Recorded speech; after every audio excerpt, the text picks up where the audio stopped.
alerta precisamente sobre las diferencias impositivas, sobre las diferencias en montos de inversión extranjera, sobre las diferencias de densidad y peso específico que tiene Brasil y Argentina dentro del Mercosur, y particularmente sobre la incidencia que las exportaciones de Argentina y de Brasil tienen dentro del Mercosur.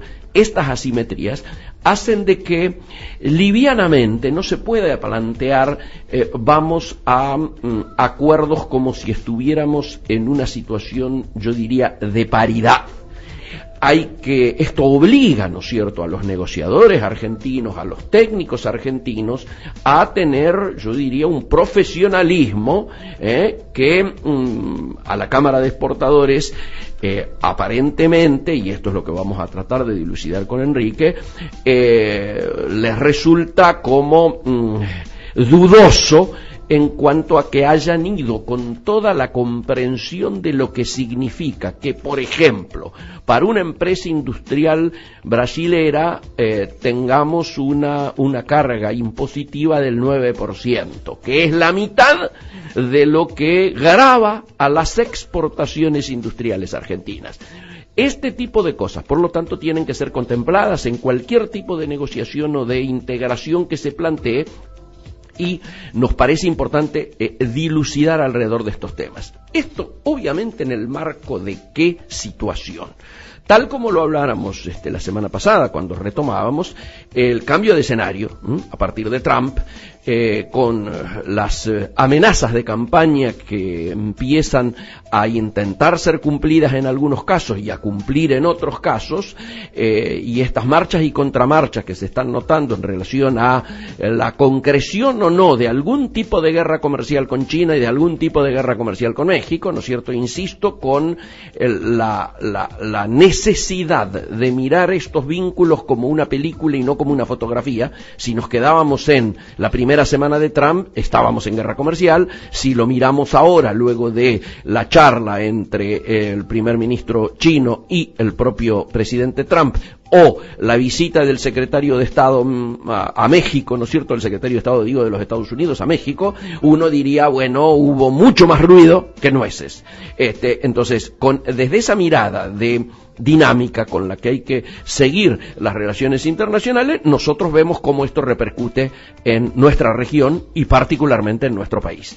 Y en nuestra región, obviamente, las preocupaciones eran no solo los efectos directos, digo, en el caso de Argentina, los limones, la carne, el frenate y el parate de las inversiones comprometidas, la no apertura de la red de centros de negocios PYME para exportar, ¿no es cierto?, las producciones en cada una de las provincias, todo esto que se ha detenido, sino también, y esencialmente, cómo pega y qué dimensión tiene los impactos indirectos. Cuando hablamos de impactos indirectos, estamos claramente hablando de los sobrestocks de China o de México que puedan quedar disponibles por no entrar al mercado de los Estados Unidos y que por lo tanto puedan buscar nuevas áreas para su colocación, como lo adelantó el Financial Times. Latinoamérica está encabezando esa prioridad en términos de la colocación de esos sobrestocks. Allí aparecen entonces las mayores vulnerabilidades en aquellos países que dentro de Latinoamérica estamos más atrasados en la agenda de la competitividad. Y bueno, por lo tanto, esta preocupación pasa a ser prioritaria. Y entonces, ¿cuál es la estrategia frente a esto? Y la estrategia frente a esto, evidentemente, está en que se priorizan, se aceleran algunas negociaciones que venían como detenidas, como diríamos trabadas en algunos casos, como estratégicamente, yo diría, y tácticamente suspendidas en aras de ver precisamente cómo iban a venir los nuevos vientos. Ahora aparece entonces necesario, luego de lo que hemos visto, el viaje del presidente a Brasil, el viaje este fin de semana a Chile y sobre todo el próximo viaje a Europa, a España en particular, donde entonces lo que se habla es prioridad de Mercosur, en el caso de Brasil, prioridad de Mercosur con Alianza Pacífico, en el caso del viaje a Bachelet y la convocatoria a todos los cancilleres, ¿no es cierto?, de ambos acuerdos, o prioridad ahora Mercosur-Unión Europea con el viaje a España. En España encima, ustedes habrán visto, ha habido este fin de semana novedades en el principal partido, ¿no es cierto?, el oficialista, que es el PP, donde Rajoy ha sido ratificado en su autoridad, y por otro lado en el partido que pretende ser quien canalice la oposición ante alguna suerte de debilidad, ¿no es cierto?, del Partido Socialista del PSOE, y que ha sido Cambiemos, donde se ha ratificado la línea más dura, la línea más radical, ¿no es cierto?, en el sentido de cómo se usa este término en Europa, al consolidarse el liderazgo de el Chico Iglesias, ¿no es cierto?, que ha derrotado por 60 a 30 y algo, 61 a 30 y algo, al ala, yo diría, más moderada, más acuerdista, que había pretendido discutir esta hegemonía, ¿no es cierto?, que trae y tiene ya consolidado Iglesias. Obviamente, este es el escenario que se va a encontrar el presidente de la Nación en España, y por supuesto que la prioridad allí no es el vínculo en sí con España, que siempre ha tenido una particular importancia en relación a Argentina. Recordemos ni más ni menos lo que han sido Repsol, Telefónica, los bancos, el Santander, el BBV, etcétera, etcétera, que siempre ha habido una vinculación importante con España, sino que en este caso la prioridad no es el vínculo bilateral argentino-español, sino el presidente, en su carácter de ejercer la presidencia pro tempore de Mercosur, con la mirada más puesta en el aceleramiento del acuerdo Mercosur-Unión Europea. Así que alrededor de estos temas es que vamos a pretender en el día de hoy ir avanzando, profundizando en el análisis de cara precisamente a que la agenda de prioridades comience a estar más clara. Venimos de una etapa, particularmente a partir de que no salió el resultado que la canciller y el presidente esperaban en Estados Unidos, cuál era el triunfo de Hillary Clinton. A partir de ese momento hubo una etapa, hasta que yo creo que se mantiene hasta ahora, en el cual se está procesando una sensación, yo diría, primero de defraudación por el hecho de que no triunfó Hillary y en cambio sí Trump, y luego de desconcierto, que es la palabra que usó la propia canciller para calificar este impacto no a nivel local, sino a nivel mundial desde la visión de ella, ¿no es cierto? Yo creo que eso originó que durante todo este tiempo, y no hemos superado aún, recién empiezan a ver las primeras señales de superación, hemos mantenido una política errática en términos de precisamente las prioridades en el comercio exterior. Mientras yo estaba afuera, se ocurrió la visita del premier canadiense, y entonces, bueno, aparecía como que Canadá podía ser una alternativa para ver si jerarquizábamos, salvarnos a través de ello. Luego vino Peña Nieto, ¿no es cierto?, y entonces México fue la estrella que brillaba con más fuerza. Después los chinos, que siempre están presentes y a la espera, ¿no es cierto?, de situaciones como las que se están dando, se plantearon, bueno, ya que avanzamos hasta acá con la etapa anterior del kirchnerismo, ahora que se produce una situación como la que estamos analizando, tratemos de aprovechar y avanzar desde ahí. Entonces, bueno, China aparecía en el centro. Los uruguayos viajan a Rusia y entonces alguien habla con ellos para decir, bueno, después de que ustedes hagan un arreglo con los rusos, ahí nos sumamos nosotros. Es decir, claramente una política errática que debe ser dejada atrás y ser reemplazada, en cambio, por una direccionalidad que, a través de tener claras las prioridades, dé certezas y marque rumbos a quienes son los inversores y a quienes son los actores, en este caso exportadores, importadores, todos aquellos que están trabajando en el comercio exterior argentino, de hacia dónde se va. Y la prioridad, sin duda, tiene que ser Mercosur, número 1, seguramente el número 2 tiene que ser el aceleramiento del acuerdo Unión Europea-Mercosur, y en tercera prioridad, esto que hemos vivenciado este fin de semana, que es la posibilidad de un acuerdo con la Alianza Pacífico y el resto, yo diría, de las regiones que aparecen hoy como jugadores importantes en el terreno del comercio internacional. Entonces, esta claridad es la que nos interesa clarificar con Enrique Mantilla. Si todo anduviera bien, lo tendríamos en línea. Enrique, Miguel Ponce aquí desde Trade Radio. ¿Estás escuchándome bien? ¿Qué tal, Miguel? ¿Cómo te va? Qué alegría. Enrique, yo acabo de hacer en la introducción y en el pase con Emiliano Gali de su programa anterior, referencia a un trabajo que a mí me llamó muchísimo la atención y que creo que vino como anillo al dedo en momentos en que acababa de realizarse la visita presidencial a Brasil. Y es un trabajo que hizo CERA, ¿no es cierto?, la entidad que vos tan dignamente presidís, en el análisis de las asimetrías con Brasil. Primero, para quien no las haya leído, me gustaría que refrescaras un poco eso. Y segundo, ¿por qué apareces? ¿Cuál es si es que la palabra cabe, el temor que en el vínculo con Brasil podemos llegar a caer si no tenemos en cuenta estos datos de asimetrías? Bueno, la primera cuestión que nosotros planteamos es que en la relación con Brasil hay que entenderlo en todas sus dimensiones, y teniendo en cuenta que cuando hay reuniones presidenciales prácticamente los presidentes de uno u otro signo más o menos dicen lo mismo. Si uno, por ejemplo, toma cuando vino Dilma Rousseff en abril de 2014 acá, la presidenta de ese momento decía que el gran mérito de Kirchner y Lula fue demostrar que no se puede hacer ninguna política de los países por separado, que es necesario integrar definitivamente el Mercosur, porque la suerte de uno y otro país estaban indisolublemente vinculadas y atadas. Claro. Uno lee las declaraciones presidenciales y más o menos, digamos, de 1986 con Alfonsín y Sarney se repiten más o menos igual. Entonces la primera cuestión es saber que el lenguaje diplomático siempre se afirma eso, que es lo que está bien.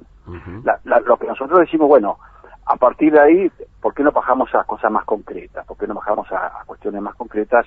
Porque en las cuestiones concretas uno entiende exactamente cuál es, hasta dónde puede avanzar, en qué tiene que ceder, cómo armar algo de la forma más productiva. Entonces, una primera cuestión que tener en cuenta es que en el Mercosur la población de Brasil es el 79% y Argentina el 17%.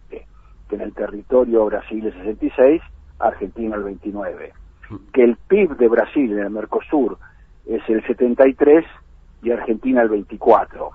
¿Cierto? O sea, hay una serie de cuestiones que hay que tener en cuenta y, por ejemplo, si uno saca el acuerdo de complementación número 14, que es la parte automotriz entre Argentina y Brasil, las exportaciones de Brasil al Mercosur es nada más que el 7%. Claro, claro. Entonces, digamos, es una cuestión que hay que tener bien en cuenta para saber, desde algún punto de vista, hasta cuánto tan claramente, económicamente central, o simplemente es un proceso de integración que hay que apoyar, que es beneficioso, que es positivo, pero hasta cuánto Brasil va a decir, bueno, yo para ir a los BRICS voy con Argentina, yo para hacer una alianza estratégica con China la hacemos como Mercosur, no Argentina por separado, una alianza estratégica integral y una estrategia integral Brasil.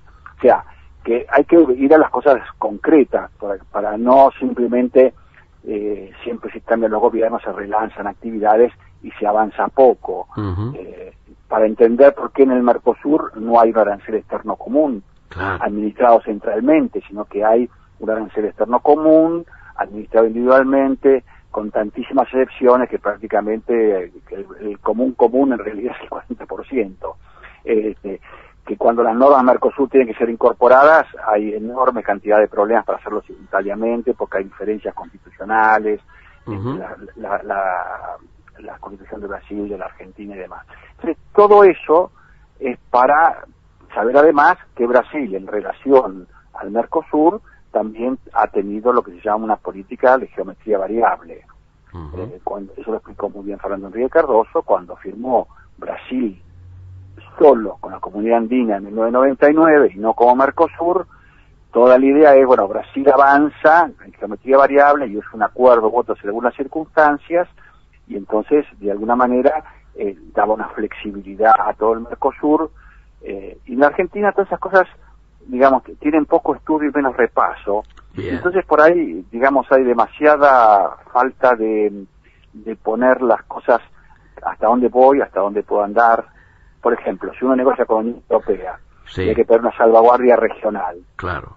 ¿Cómo se pone una salvaguardia regional si no hay ninguna institución, no se sabe cómo se mide, no hay metodología, no hay nada? Claro. Entonces, nosotros que decimos, bueno, hay que estudiar, hay que mirar las cosas, digamos, más allá de los lenguajes diplomáticos, hay que concentrarse en los hechos concretos y ver cómo a partir de hechos concretos uno puede ir superando. Por ejemplo, nosotros tenemos una relación con Brasil extraordinaria, pues está al lado, sí, claro, tenemos una hidrovía, tenemos una política nuclear de zona de paz, tenemos zona de cooperación en América del Sur, hay un montón de cuestiones muy positivas. Lo único que desde el punto de vista comercial nuestro, es decir, ya, ojo que Brasil tiene necesidades comerciales muy importantes que están fuera de la región, porque la región solamente le exporta el 7%. Así es, esos números fueron muy esclarecedores, como también es muy esclarecedor la asimetría de la carga impositiva que tienen las empresas industriales exportadoras. No, pero eso ahora se puso en el acuerdo que firmó Temer con la Macri, analizar eso, ¿no? Claro. Pero hay impuestos, PIS/COFINS, que son cargas sociales, cuando uno exporta, claro, a uno le cobran el 19,8% y al local el 9%. Claro. Todo ese tipo de cuestiones, pero acá el problema es que como la agenda argentina de nuestra Cancillería, digamos, y de nuestro sistema, por ahí muy fluctuante porque no está bien errática. Sí, digamos, es un problema de valor agregado a las políticas públicas. Así es. O sea, acá, digamos, uno de los problemas acá es que hay una dificultad en la Argentina, por lo menos, en darse cuenta de la importancia del valor público. Muy bien. Que comienza en tener los objetivos, en tener los instrumentos, y que pasen los gobiernos por el sistema institucional propio que está creado, se va agregando la información, la consistencia, después se ajusta a los momentos, pero no hay una cuestión que es permanente, ¿no? Es todo muy de un lado para otro. Así es, así es. Esto que vos bien has analizado en relación al tema Brasil y que quedó tan puesto negro sobre blanco en el comunicado de Cera, me gustaría que lo analices o lo encuadres en las cosas que ocurrieron este fin de semana y las que van a ocurrir en semanas venideras. O sea, pasamos de un tiempo de jerarquización de Mercosur y del vínculo con nuestro principal socio para nosotros, no nosotros para ellos, ¿no es cierto? Y este fin de semana se ha planteado una cosa más vinculada al tema Pacífico, a la Alianza Pacífico, donde se reúnen quienes están ejerciendo de alguna manera la presidencia pro tempore de ambos acuerdos, de ambos bloques. Esto entonces haría la imagen de que aparecemos jerarquizando esa situación. Pero por otro lado, la otra semana, el presidente, como lo ponía el embajador argentino en España, Puerta, ¿no es cierto?, va a España no pensando en el vínculo bilateral, sino en el tema Mercosur-Unión Europea. ¿Estás viendo que empiezan a esclarecerse las prioridades en política de comercio exterior y en política internacional, o entendés que simplemente son situaciones coyunturales? Bueno, no, las dos cosas, digamos, el acercamiento a lo que se llama ser el observador número 47 de la Alianza del Pacífico, que lo tomó el año pasado, la decisión del observador número 47. Nosotros con los países de la Alianza del Pacífico tenemos los acuerdos de la LADI. Así es. Desde el punto de vista comercial, uno puede ampliar el acuerdo, discutir un número más, avanzar los cronogramas, tiene mucho margen de maniobra desde ese punto de vista. ¿No es cierto? Obviamente si quiere meter obras públicas, puede hacer otras cosas, digamos, siempre en el marco de la LADI. Digamos, por supuesto. País por país, ¿no es cierto? Sí. No es necesario. La Alianza del Pacífico no tiene una estructura como si fuera la Unión Europea. Es una alianza, simplemente, claro, ¿cierto? Claro. Y eso lo podemos hacer con la LADI, y de hecho estamos negociando con cuestiones individualmente. Eso no cambia nada. Me parece lo que Mercosur quiere es dejar de ser 1 en 47, digamos, y pasar a una categoría de un diálogo especial, ¿no? O sea, en vez de tenerlo país por país, de un diálogo especial como tal, por un problema de unión sudamericana también, ¿no es cierto? Así es.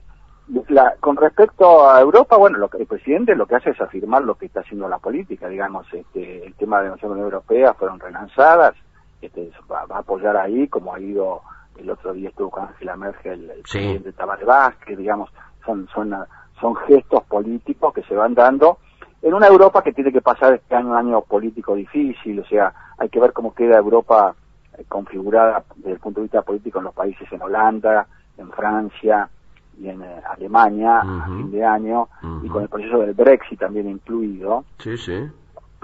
Habrá que ver un poco cómo se mueven todos los peones y las prioridades.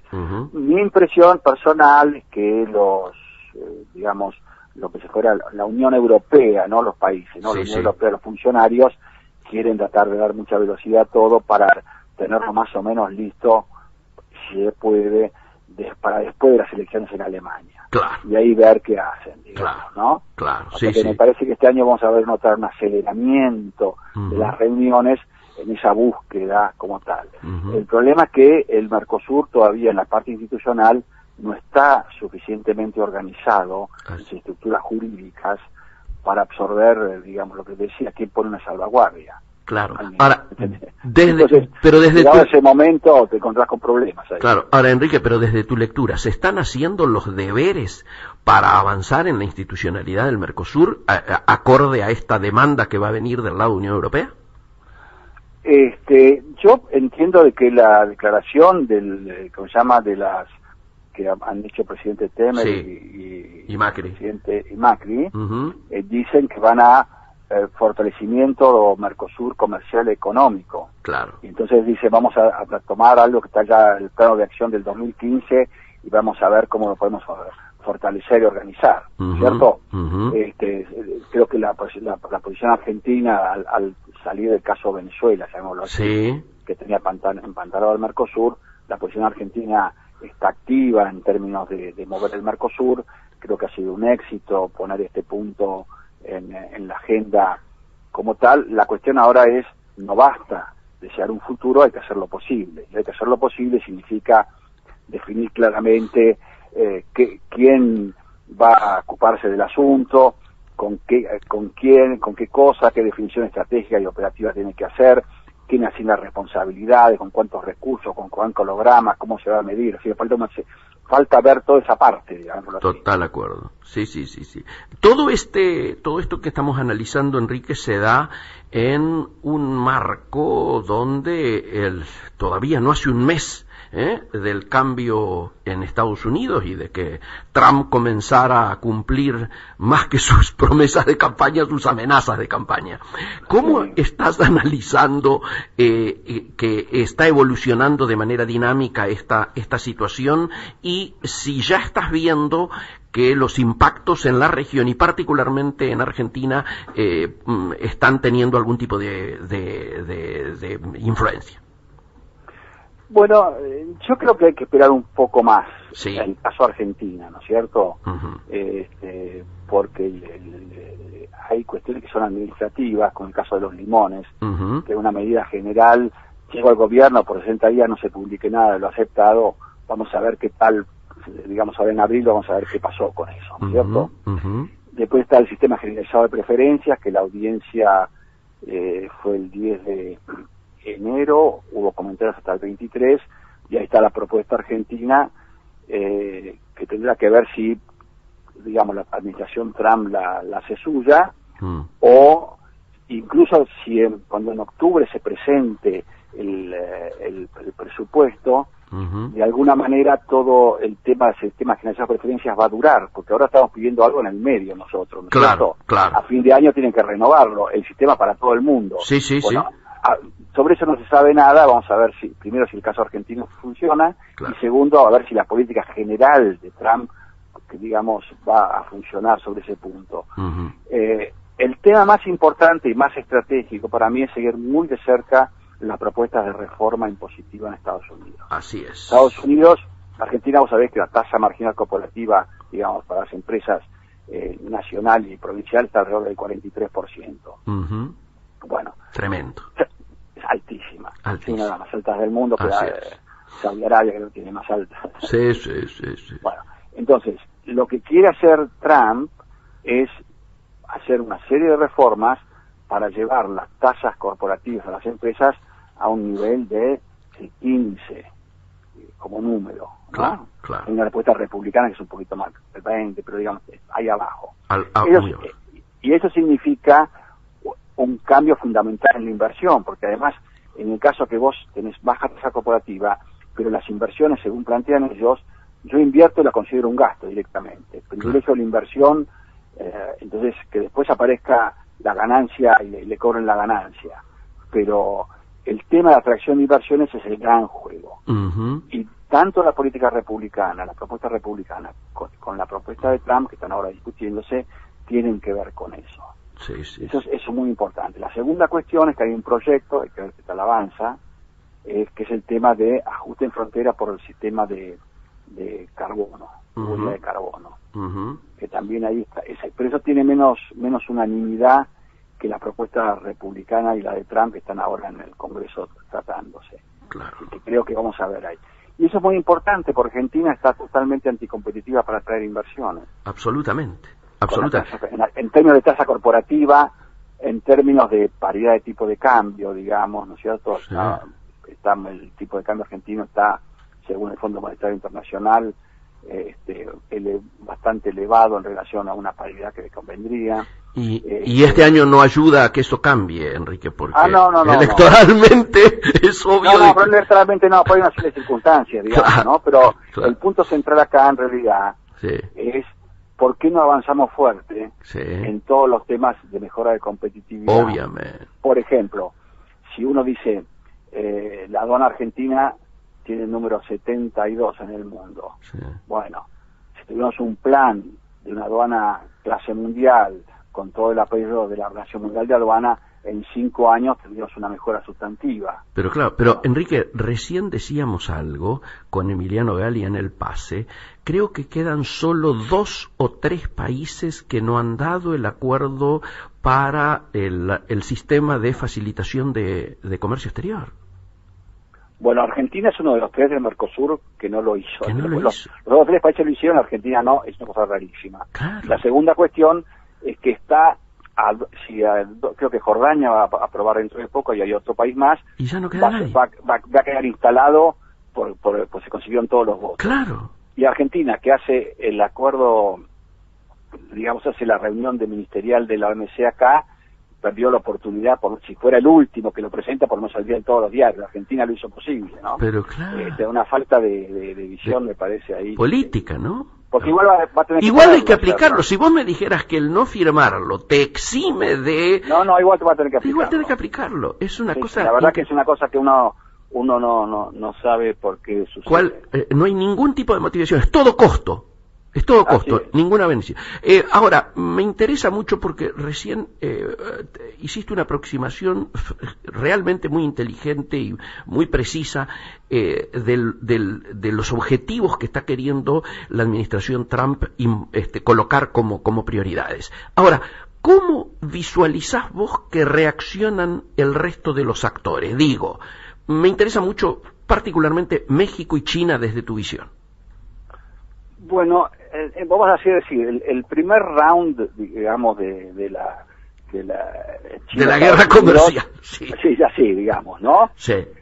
Porque Trump, primero, digamos, todas las cuestiones simbólicas que había puesto, digamos, todo para atrás. Antes, la renovación del NAFTA, abandonar el Trans-Pacific, todas esas cosas ya las hizo. Sí.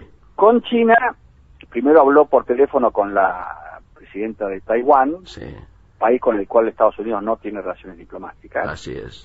pero ayer o antes de ayer, no Antes de acuerdo, ayer. Excelente charla habría habido. Habló con Xi Jinping y le dijo, no, una política de China, y demás, que vamos a trabajar constructivamente. Claro. Ahora, para las otras cuestiones, Peter Navarro, que es el asesor de seguridad, digamos, que está muy enemigo de China, las cuestiones hay que ver cómo son las cosas, porque no es tan sencillo, me parece a mí, ¿no es cierto? Y puede utilizar, hay una ley americana que se llama la 301, que pueden aplicar para hacer target sobre un país porque lo consideran que hace prácticas mal de comercio, pero esa ley en algunos paneles de la OMC ya dijeron que algunas partes eran ilegales, claro, ¿no es cierto? Así que ahí vamos a ver, ese es el arma que podría utilizar en este momento Trump si quiere hacer un target específico con China, ¿no? En relación a la otra cuestión sobre que China lo puede hacer algunas retaliaciones en todo lo que sea soja, claro, y básicamente también en todo lo que sea aviación, porque hay muchas cuestiones de Boeing metidas ahí. Ahora, el sector empresario que está tratando de tranquilizar las aguas, son los que tienen inversiones en China y quieren ir al mercado chino de inversiones, se encuentra con el problema de que en realidad Trump quiere que todas las inversiones vuelvan a Estados Unidos. Pero ¿y qué pasa con los activos que vos tenías afuera? ¿Cuánto vale tu fábrica? No, lo siguen teniendo eso, ¿no? Eso lo siguen teniendo, pero te digo, van a tener más problemas en la cuestión, ¿no? Y después la otra cosa que pensamos es que Trump va a poner algunas restricciones a inversiones chinas en Estados Unidos. Así es. En semiconductores, en cosas medias delicadas de alta tecnología. Hay empresas chinas que están interesadas en comprar porque compran tecnología en el fondo, ¿cierto? Claro. Entonces, me parece que ahí va a aparecer algún tipo de restricción. Pero todavía me parece que hay que ver, totalmente, por ahora, entre lo dicho y lo real todavía hay espacio. Así es. Y todavía no ha nombrado el secretario de Comercio. Claro, que había amenazado, digamos. No, digamos, el secretario de Comercio todavía no está en las audiencias, me parece todavía. Así es. Todavía no tomó cargo, digamos. Así que nosotros, hasta que no tome cargo el secretario de Comercio, tenemos muchos escenarios, pero nos parece que toda la estrategia es realmente poco clara. Así es. Me faltaba lo que ibas a completarme con relación a México. Bueno, con relación a México, digamos, también hay que tener, digamos, con Estados Unidos, México, hay que mirarlo cuidadosamente, porque la gente dice, bueno, se pelean con Estados Unidos, con México, y nosotros vamos a venderle todo el agro a ellos y demás. No es tan claro que se vaya a hacer así, por supuesto. Sobre todo porque si un mexicano está comprando los maíz más baratos en México, en Estados Unidos, por más que se pelee Trump, sigue comprando, no manda el gobierno esas cosas. Obviamente. ¿No? Obviamente. Habrá que ver un poco. Me parece que obviamente la situación mexicana es mala, y la situación es para mí un error estratégico de Trump, con toda esta, que espero que se vaya tranquilizando, porque en realidad se pone además todo Latinoamérica en contra. Pero claro. O sea, la pérdida de capital, de poder blando y moral de Estados Unidos, que ha incurrido Trump en los primeros días, es bastante alto, ¿cierto? Mi impresión es que, bueno, habrá que ver cuando se alineen todas las intenciones internas, cuál es la verdadera política a largo plazo, ¿no es cierto? Así es. Por ahora para nosotros es poco clara, la situación está acomodándose las piezas. Total acuerdo. Enrique, finalmente el año ha empezado, esta es nuestra primera charla aquí en Trade. ¿En qué pensás que van a poner el acento como cámara de cara a este año que es tan particular en Argentina? Como CERA, digo, ¿no? Bueno, nosotros, digamos, creo que el tema de la reforma impositiva es un tema muy importante, el tema de facilitación es importante, el apoyar todo el avance de la BUCE es clave. Nosotros hemos presentado hace tiempo, y se lo vamos reiterando, aduana clase mundial, llamémoslo así. Después otro proyecto que para nosotros es importante es la actualización del Mercosur. Claro. Y hay otra cuestión que es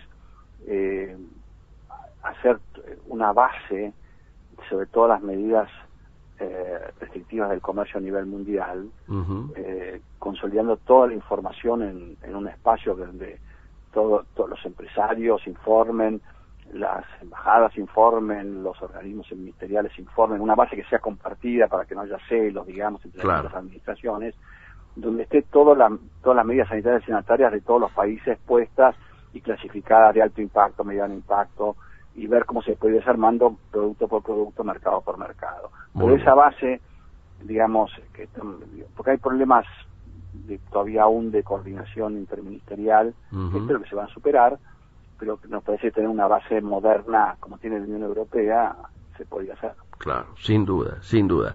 Y creo que... ya los temas logísticos, ¿no? Eso ya es otro larguísima agenda. Sí. No, pero están, me parece, con una priorización muy clara y muy, diríamos, en el sentido de lo que está esperando, ¿no es cierto?, los actores del comercio exterior, particularmente los exportadores. ¿Estás pensando que este año vamos a mejorar la calidad y la cantidad de nuestras exportaciones, o ves un año más o menos en los términos pasados? Bueno, el mundo nos ayuda mucho. Desde ya. Dependemos un poco de cómo ande Brasil y el resto de Latinoamérica también, no solamente Sudamérica, ¿verdad? También.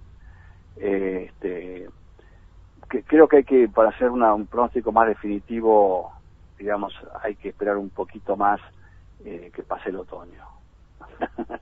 Está muy bueno. El invierno, el otoño. Muy bueno. Sí, coincido contigo. No, además teniendo en cuenta esto que decíamos al comienzo, ¿no es cierto? Es un año electoral y por lo tanto muchas de las cuestiones que seguramente podrían estar en carpeta y ponerse en práctica van a necesitar que transcurra, por lo menos conozcamos el resultado de las elecciones, ¿no? No, pero aparte de eso hay que ver el caso argentino. Argentina tiene 32% de pobreza, 40 y pico por ciento de empleo informal urbano y demás. Entonces, un político, como piensa, le pregunta a la gente qué quiere, y uno le dice, bueno, baje el déficit fiscal, el otro le dice, impulsa el consumo y demás, pero hay 40 y pico de ciento de personas que dice, sáqueme de la pobreza como sea. Sí, claro.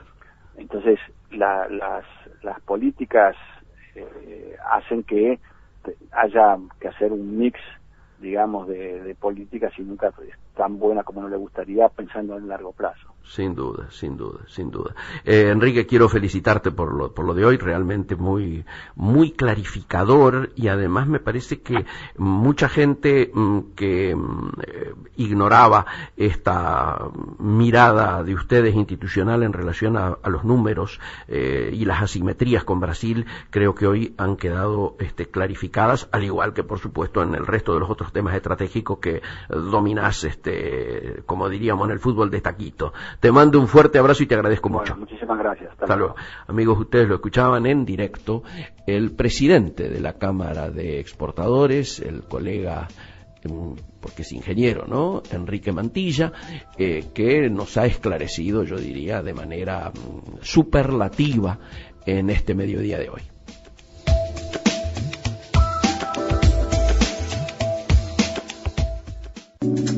Medlog, una empresa del grupo MSC que ofrece un servicio de logística integral puerta a puerta, de la fábrica al consumidor, desde cualquier origen hasta cualquier destino final en todo el mundo, acompañando su producto a lo largo de toda la cadena logística.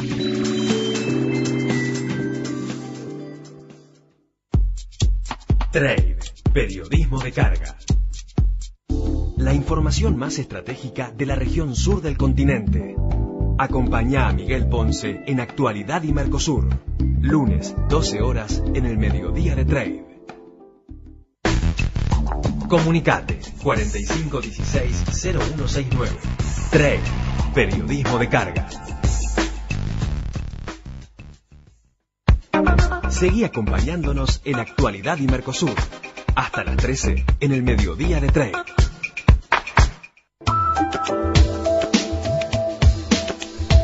Amigos, volvemos con Actualidad y Mercosur. Ustedes saben, los acompañamos hasta las 13 horas y todavía estamos sacudidos un poco por la cantidad de información y la profundidad del análisis de Enrique Mantilla, así que ustedes comprenderán un poco el estado con el que vamos a seguir hasta el resto del final del programa. Además, estamos en un día muy especial, ¿no es cierto? Ustedes saben, hoy es el Día Mundial de la Radio, de acuerdo a lo que ha resuelto las Naciones Unidas, particularmente la UNESCO, así que estamos enviando a todos los colegas desde aquí, desde Trade, ¿no es cierto?, y todos los que trabajan en Trade, el mejor saludo posible, ¿no es cierto?, y nuestro acompañamiento desde lo que nos toca hacer, ¿no es cierto?, en este caso estar trabajando en temas que tienen que ver con la integración, con el comercio exterior, con la región, con los intereses de Argentina, pero siempre desde esto que da la radio, ¿no es cierto?, esto que permite, esta magia que permite la radio,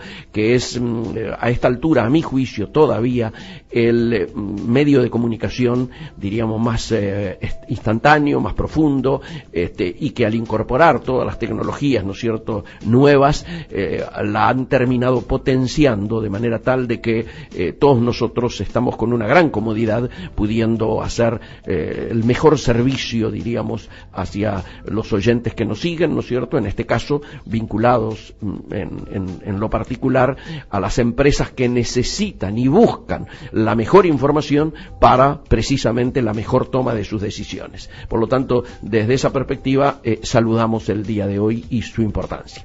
Nos parece importante ampliar algunas cuestiones que tocábamos de costado con Enrique Mantilla, ¿no es cierto?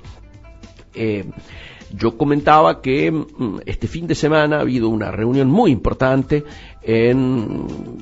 que empezó con algo simbólico, ¿no es cierto?, que es el tema de los 200 años del cruce en los Andes y por lo tanto, bueno, el encuentro que ha habido entre Bachelet y el presidente argentino, que tiene, diríamos, como justificación para que nosotros analicemos la envergadura de este encuentro, el hecho de que Bachelet hoy está a cargo de lo que sería una suerte de presidencia pro tempore de la Alianza Pacífico y el presidente Macri está a cargo de la presidencia pro tempore del Mercosur. Por lo tanto, hay quien analiza que la reunión con Bachelet ha servido para potenciar el Mercosur. Yo creo que en realidad ha servido para potenciar la posibilidad de acordar de ambos nucleamientos que, como lo decía muy bien Mantilla, no son simétricos. El manejo con la Alianza Pacífico lo hacemos en los marcos de la normativa de ALADI, que permite los vínculos bilaterales con una mayor libertad que el tratamiento desde el Mercosur, donde nos estamos manejando más a título del acuerdo entre los cuatro países, ¿no es cierto?, fundamentalmente de los cuatro países. Pero nos parece importante en términos de logros, de posibilidades y de que la región comienza a hablar un lenguaje común ante esta situación nueva que ha generado el inicio del gobierno de Trump en los Estados Unidos. Yo recién lo recalcaba, ¿no es cierto? Por más que parezca que hace casi años que está en el gobierno, por la intensidad que le imprimió a estos primeros 20 o 25 días de gobierno, lo concreto es que todavía no se ha cumplido un mes de la puesta de la toma de posesión, ¿no es cierto?, del cargo por parte de Donald Trump en los Estados Unidos. Sin embargo, la región ha notado ese cimbronazo, particularmente a partir del vínculo con México, pero no solo a partir del vínculo con México. Nosotros también padecimos en carne propia este nuevo tiempo con la suspensión de los limones y todos los demás efectos que yo analizaba, ¿no es cierto?, hace un rato en términos de impactos directos e indirectos, sino que además la región ha comenzado a dar pasos. Charla del presidente en su momento con Canadá, charla del presidente con Peña Nieto en una de dos oportunidades prácticamente, la visita oficial a Brasil, esto de ahora, ¿no es cierto?, y la futura reunión de todos los cancilleres del Mercosur junto a todos los cancilleres de la Alianza Pacífico, que seguramente va a generar que comience Latinoamérica a tener un lenguaje común ante esta modificación del escenario internacional y particularmente la probable modificación de las reglas de juego, ¿no es cierto?, en el comercio internacional, impuesta, yo diría, por este cambio desde el gobierno de los Estados Unidos. Desde esta perspectiva, tenemos que decir que se levantan voces que alertan, que generan, ¿no es cierto?, y traslucen cierta angustia, pero por otro lado, también hay que plantearlo como de oportunidades, ¿no es cierto? En su momento y durante mucho tiempo hubo una mirada como muy complaciente o dependiente, ¿no es cierto?, de qué podía hacer los Estados Unidos y de cómo cada país individualmente podía sacar alguna tajadita en su vínculo bilateral con los Estados Unidos. Me parece que en estos momentos, ante la situación que se plantea desde Washington, particularmente desde las definiciones y desde las amenazas, ¿no es cierto?, de campaña y ya en la práctica de el presidente Trump, Latinoamérica está empezando a darse cuenta de la necesidad de unidad y de dar respuestas comunes.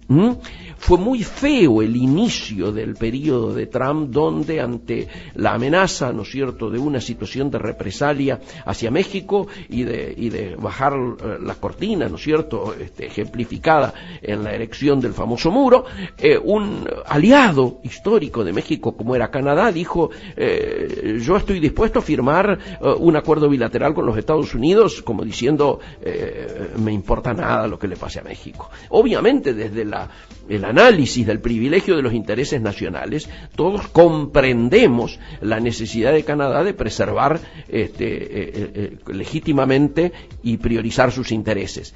Pero la imagen que se dio es que nos importaba desde Ottawa, nos importaba un rábano lo que pasara de México hacia el sur. Este es un mensaje que no ayuda, ¿no es cierto?, a ser bien leído en las relaciones internacionales. Esto obliga a México a que claramente se plantee, bueno, cómo nos reubicamos, cómo generamos esto que en los GPS, ¿no es cierto?, es el recalculando, cómo recalculamos nuestros vínculos comerciales, cómo recalculamos nuestra política internacional, y me parece que ha logrado trasladar esta sensación y este pensamiento al resto de los países de la región. Por eso era tan importante que hoy justamente pudiéramos charlar con Enrique Mantilla y ratificar, ¿no es cierto?, lo que debiera ser la agenda de prioridades de nuestra política comercial, que por supuesto también incluye la posibilidad de un discurso común en la región frente a este particular momento que vamos a vivir, que ya estamos viviendo en relación al poderío, ¿no es cierto?, que los Estados Unidos imponen en relación a sus políticas comerciales. Por lo tanto, lo de hoy ha tenido ese objetivo, lo de hoy ha tenido el carácter de ir avanzando en el análisis y el esclarecimiento de dónde hay que poner el acento, de dónde hay que poner la mirada, diríamos, más inquisidora y de dónde hay que ir entendiendo y obteniendo los datos para entender mejor por qué determinadas cosas se hacen y por qué otras dejan de hacerse. En ese análisis es que a nosotros nos parecía importante y nos parece importante que vayamos teniendo en claro que este tipo de entrevistas, que este tipo de charlas, que este tipo de análisis a lo que tienden es precisamente a que achicar los márgenes de incertidumbre en aquellos actores que están precisamente esperando una orientación y esperando poder tener la mayor cantidad de datos hacia dónde va a evolucionar esta película. Insisto, si nos quedábamos en el análisis que surgía a partir de la fotografía del 20 de enero, seguramente hoy hubiéramos estado tomando decisiones que no se ajustarían al real escenario internacional que tenemos en el minuto este. Por lo tanto, insisto, la mirada dinámica, el mirar como una película y no como una fotografía, los avances y las evoluciones que están teniendo los distintos conflictos a nivel internacional, hacen necesario de que permanentemente tengamos que estar monitoreando con quienes representan a los principales actores. En el caso de hoy ha sido Enrique Mantilla, presidente de la Cámara de Exportadores, con quien obviamente siempre nos quedan temas. Cuando yo le traigo un poco cuál es la mirada en relación a lo que puede ocurrir con las exportaciones en la Argentina, no entramos a analizar, sin embargo, la calidad, ¿no es cierto?, de las mismas. Yo esta mañana he dicho en varios medios que a mí me preocupa mucho más las exportaciones que las importaciones, porque estoy notando que en las exportaciones argentinas dos tendencias que no nos alegran se van consolidando. ¿Y cuáles son esas tendencias que no nos alegran y que se van consolidando? Uno, la concentración creciente del comercio exterior argentino, y segundo, la primarización creciente también de nuestras exportaciones. ¿Por qué? Porque vemos cada vez menos actores protagonizando mayores proporciones de las exportaciones nacionales, y por otro lado vemos que retrocede el peso de las MOI y de las MOA, o sea, de las manufacturas de origen industrial y de las manufacturas de origen agropecuario, en el peso de nuestras exportaciones, primarizándose las mismas, es decir, aumentando la densidad exportadora de aquellos productos que tienen menor valor agregado, por lo tanto menos trabajo nacional. En un año electoral esto debiera ser mirado por parte de las autoridades con mayor preocupación. Deberían tomarse medidas que hagan a la agenda de la competitividad para ir mejorando esta situación, obviamente teniendo en cuenta, como analizábamos recién con Enrique, que el marco internacional está cada vez más complejo y que nada hace que podamos esperar que en el corto plazo mejore de manera que sea favorable precisamente para la colocación de nuestros productos. Así que vamos a estar muy alertas, muy atentos, monitoreando estas situaciones, y seguramente el próximo lunes habrá ya más novedades como para poder actualizar este escenario que en el día de hoy analizamos con tanta profundidad con el presidente de la Cámara de Exportadores, Enrique Mantilla. Nos estamos yendo hasta la semana que viene, ¿no es cierto?, cuando nuevamente a las 12 hagamos el pase junto con Emiliano Gali y les anunciemos que el comercio exterior de la región se hace presente a través del análisis de la actualidad y del Mercosur en este nuevo horario de 12 a 13 horas. Nos fuimos. Brasil, Uruguay, Paraguay, Venezuela, Argentina. Todo lo que hay que saber para operar en el Mercosur. Actualidad y Mercosur. Próximo lunes a las 12 en Trade.